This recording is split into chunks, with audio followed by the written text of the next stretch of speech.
do. Okay. But the thing of it is that is you're sitting here looking at the meat industry, the dairy industry, and the egg industry, and going, well, they can't get rid of it as much. Well, one, people's not working because there's not jobs out there, or if there are, they don't want to take them. Two, the thing of it is with the meat industry, you sit down here and you look at it for a cow a day.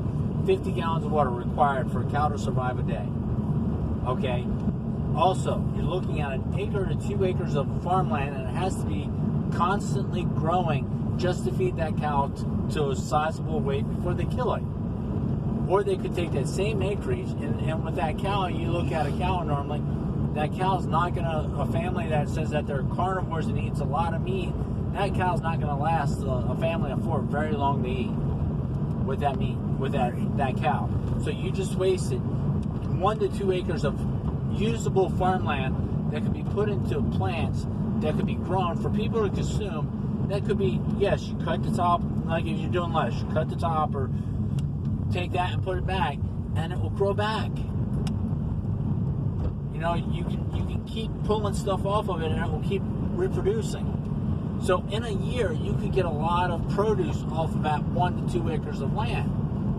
Even if you are doing the factory farm type thing where they're farming it, plowing, you know, getting everything by equipment, plowing it around and putting the next product in, they could keep constantly rotating produce in there that could be used. And with that 1 acre of land will feed that family of 4 for a lot longer than that cow would.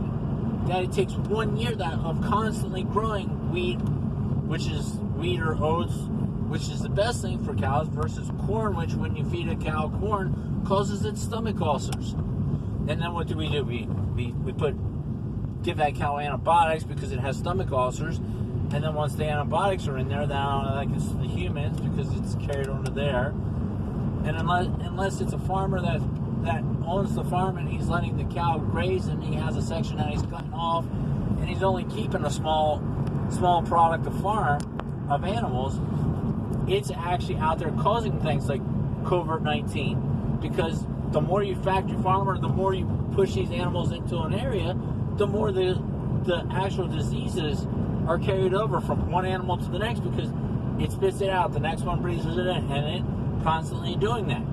And that's why you look at this, you see it comes back down to the fact that these animals are actually what's causing most of these things. And even if you look at it at the farming side of it, the farmers, they're having milk farmers sell their cows that are part of a co-op because it comes back down again to the big farmers.